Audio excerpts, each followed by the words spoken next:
I tried the iRacing 12 Hours of Sebring as a duo. The race itself was mostly uneventful, but it wouldn't be a true endurance race if there wasn't some form of drama, right? Going into qualifying was when we realized where we sat in the pecking order of our class. We were ranked 30th out of 34 cars on the grid. From a pure numbers point of view, we didn't really have much of a chance at all. But as qualifying went on, it seemed that we weren't completely out of the fight just yet, especially after Will posted a lap time of 2:02.82, putting us P8 in class. This also gave us a glimmer of hope that we might just have a race on our hands. But at the time, we didn't really know how to process the P8 in qualifying, and before we knew it, it was lights out and away we go. Barney awaits with the green flag, it drops, and we are underway for racing here at the Sebring 12 Hour. P2s are off, and there goes the likes then of your GTD field. The start of the race was a little bit nerve-wracking, especially because I was starting on the outside row. Few off tracks here and there, but so far for the most part, no major stack-ups, no major issues, and the opening lap so far, no contacts yet. Race starts are usually the most chaotic parts of the race, where multiple cars are around you and they're all within a couple centimeters from each other. This also means if anyone makes a dumb move or a mistake, it could cause a cascading multi-car accident that can ruin a lot of people's races. At the time, we were so focused on what's ahead that we didn't actually realize the incidents happening behind. And with a clean start to our race, we kept looking forward and waiting for the race to settle. So I think we're just minimizing as much risk as possible. It's a long race. Long race. It's faster not being in the pits, repairing, and then losing time on track. A mere 8 laps into the race, we would be caught by the GTP traffic, and this would bring its own series of incidents. Okay, well, you have your first set of GTP traffic coming up. The scariest part of any multi-class race is when the fastest class comes through for the very first time, because that's when the GT3 field is still fairly close together and there are some battles in there. But then that's also when the prototype field is closest together. So you'll have 3 that are nose to tail, all maybe fighting for a podium still in the early stages, and you are the obstacle getting in the way of their battle.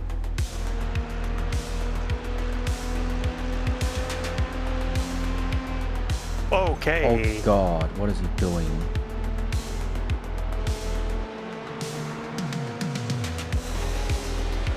On your right, on your right. Yep. Oh, contact. Oh god, someone just died. The GT3 behind.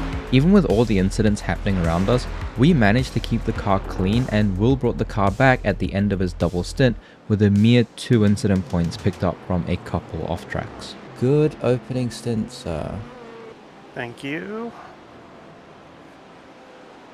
After what might have been the best race start in our team's history, I proceeded to undo all that hard work on my outlap.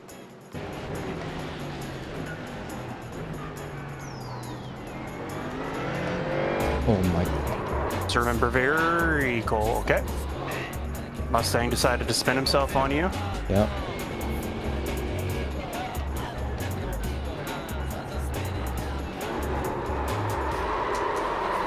Oh, okay, cool. He just spun you out and then smacked into a GTP and lost his wing. You wanna know something fun? What? Car is clean. Yeah, so I might have tripled our incident counter in like the first 30 seconds of my stint. And if the incidents on the outlap wasn't enough, I was encountering another problem. The Florida sun was slowly starting to cook the circuit. The track is so hot. 46 degrees. With the track temp hovering between 46 and 48 degrees, grip levels were significantly lower than before. I wouldn't say it's like driving in the wets, but the lack of overall grip on the circuit would quickly be proven by numerous different drivers. Now, you could argue the incidents were driver error, but as I learnt during my 6 hours of Interlagos, in a car like the GTP, not being able to trust the tires or the grip levels play a major psychological factor in your driving, which in turn has a pretty big impact on your confidence in the car. Less confidence means more thinking, creating a sort of spiral, causing more and more mistakes. I think now is also a good time to mention that every time I was out of the car during the race, I was nodding off half asleep like 80% of the time. We were slowly getting to the point of boredom that when I was not nodding off to sleep, we started to genuinely celebrate every incident points or near misses we had. Hey. 2+ stints and finally I get a 1x. Dang it. Trying to make it 3.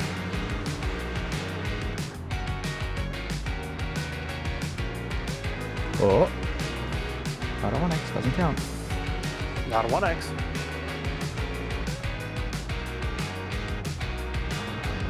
Damn it. Hey. Come on, haunting you now. While having a laugh about off-tracks were fun and all, we would have our race flash before our eyes going into Bishop Corner. Fucking.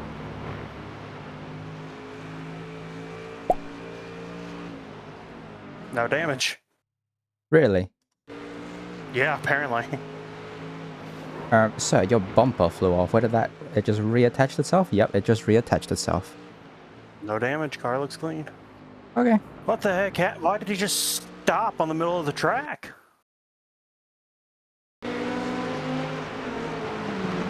Yeah, you can hear him revving down going into that, so I don't know. For some reason, the LMP2 car decided to slow down on what might be one of the fastest corners on the track. Yet, with some miracle, Will got away with what should have been a race-ending accident. And because we were obviously still bored, he decided to add a little more drama to our now not so boring race. We're going to be 1.0 on the line, I think. It's gonna be real tight. Yeah, it's going to be real tight. Boxes lap, Will. Just boxes lap. 0.9. Oh, no. Too late. He's going for it. Okay, you're going to like her. We'll be fine. You'll be fine. No, yeah, he's 1.0 at the line. You'll be He's good. 0.07 short on full push.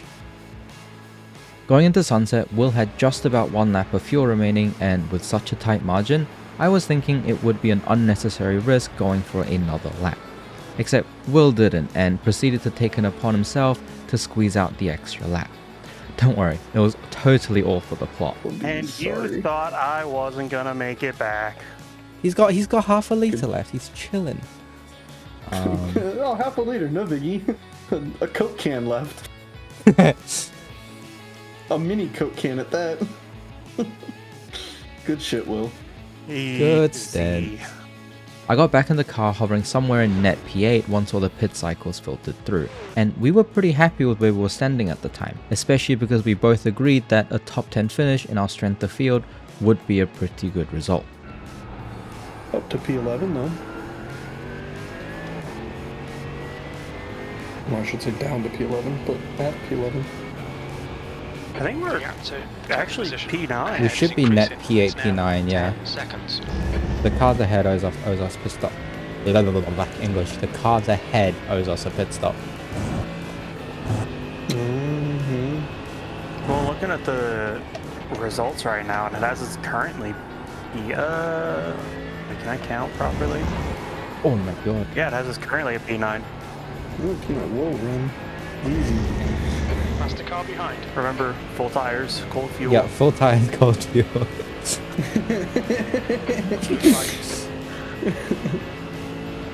P11. Oh my On your god. right. Clear right. Who the fuck are you? Goodness. Dude, I saw him send it Holy from shit. so far away. I'm like 3/4 of a second behind, but that was still fucking nuts.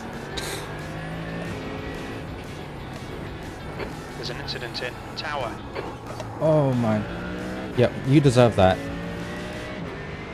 Yeah, I don't know anymore. The GTP drivers this race has been mostly pretty good, especially when it came to overtakes, but man, some of these P2 drivers have either zero fear or no regard to anyone else on the track.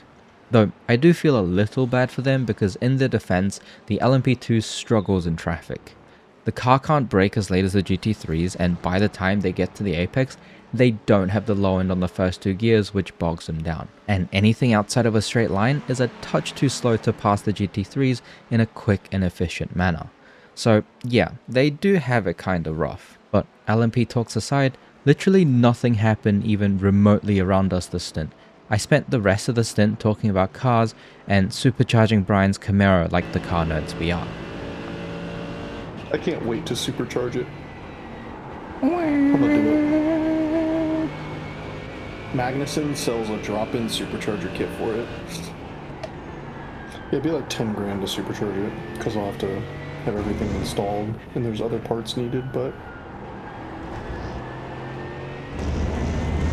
looks cool. We're talking about supercharging my Clear Camaro. right. Do it. The guy in front is 1 lap behind. I want to. As soon as that sumbitch is out of warranty. Long tube headers, fat hog ass cam, supercharger. Things did, however, get a little more interesting deeper into my stint. I came across a backmarker Lambo that seemed to have a vendetta against the entire field. And when I say the whole field, I mean the whole field. Over multiple laps, I sat behind and watched them go defensive over any car that came remotely close, including the GTPs and LMP2s. For context, these guys were many laps down at 20th place. But like a tale as old as time, they made a mistake and spun, allowing me to get by without much of a fight. 3 lap. Car left. Blue flag. A battle's about to get an LMP2 added to it. Oh my god. I'm glad I'm boxing soon. Yeah. Was it 3 at the line or 2? 3.2 at the line. Copy.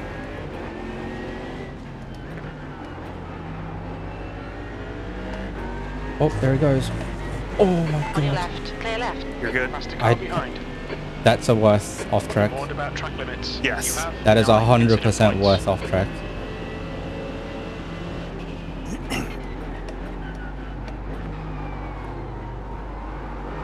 And that Lambo deserved every bit of that.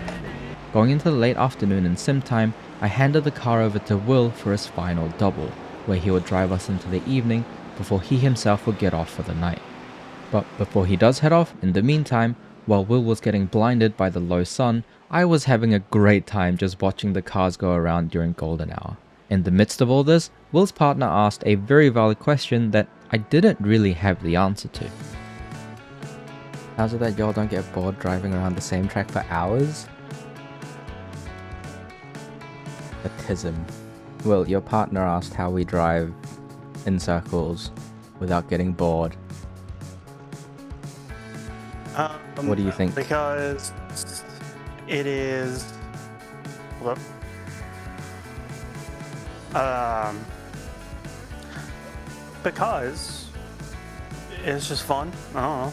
Jokes aside, I honestly still don't have a good answer for this, but if I was to put it into words, I feel like you can't get bored while driving if driving itself is what you enjoy.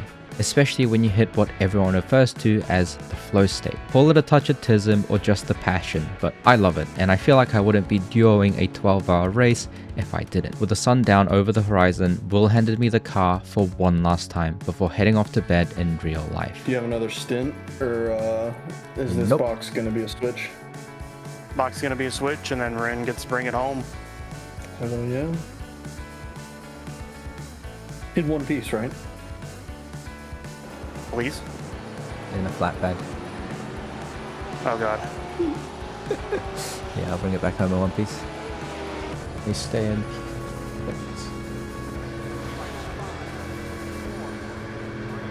Pit exit is clear. Push now. We're P19 overall. In a field that started with 12 GTPs and 12 LMP2s. Alright lads, I'm officially off to bed. Have a good Rin, night. Good luck. Thank you. I believe in you. Good night. Thank you. Have a good night. Thanks for driving. Yeah, thanks for for letting me hang. being willing to do this split. Alright. Have a good one. Rin, have great stints. Good night, peeps. Thank you. Bye. Bye. Blue flag. Oh yeah, so it turns out that basically half of the GTP field and half of the P2 field had retired. I don't know, I guess we're just so much better than the prototypes. I'm just kidding. But with over an hour and a half still to go in the race, I had a new major problem. I need a pee. Well, that's unfortunate. Yeah, that's what I'm thinking.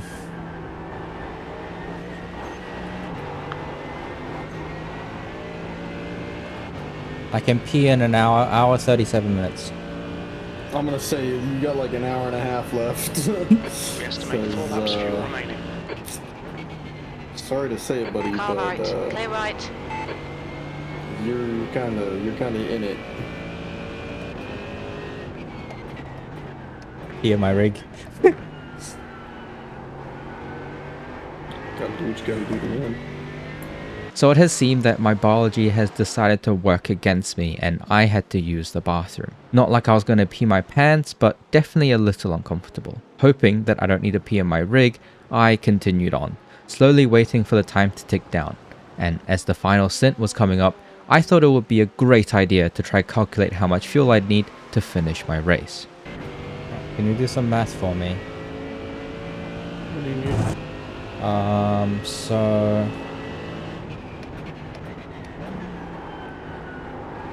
Blue flag. One sec. I need you to do 313. Actually, 315 minus 348 Negative 34. plus 15. 19. 19. What's 19 times 3.8? 72.2. Okay, copy. Thank you. Quick maths. That's my fuel number. 73 seems like. Calc is coming back as 70. 3 liters gives me 1 margin, I think. Well, one like a bit extra margin. I'm burning 3.71 a lap, I think. Yeah, I ended up doing all that math only to come to the conclusion that with how little I had to gain and the next car being a minute down, I'd add a large margin of fuel instead. Time well spent if you ask me. Either way, going into my final stint, the backmarker cars decided to give me one more massive fuck you, with the Lambo once again ahead of me and nearly getting sideswiped by a Mustang with 7 minutes left on the clock. I'm here. I'm here. You fucking moron.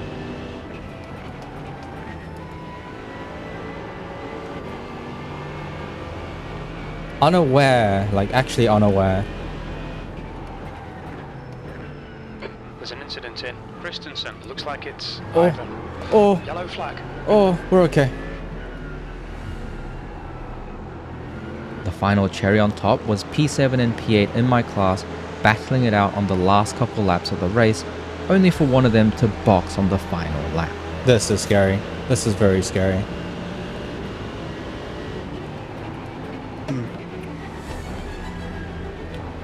Car right. Hold your line. Clear right. It's a faster class car approaching. Car left. Hold your line. Hold your line. Clear left. 5 minutes remaining. 5 minutes left. Right, I'm low-key tempted to pull over on the back straight.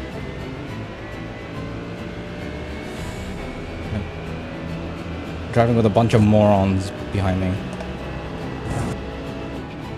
There's a gaggle fucking morons back there. P8, P7, they're multiple laps. Oh, they're fighting for position. P7, P8. On your right. Clear right. Car right. Clear right. Yeah, you guys go fight. I do not want to be involved in this BS. Right side. Still there. What are you doing? Still there. Clear right.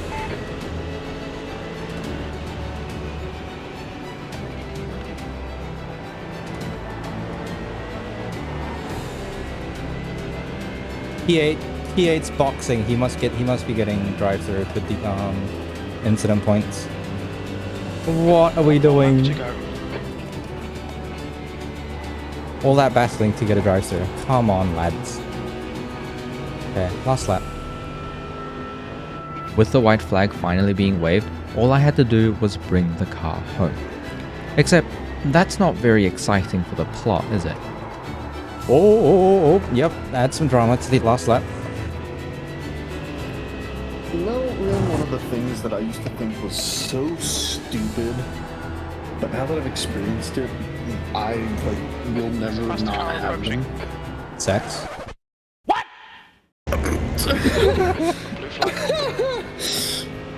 No, I have a wife. I'm good on that front. Anyways, but yeah, you were saying? Sweatpants shorts. Sweatpants shorts.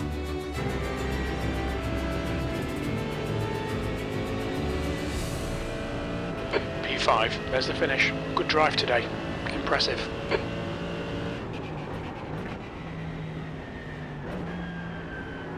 P5 and a 2K SOF.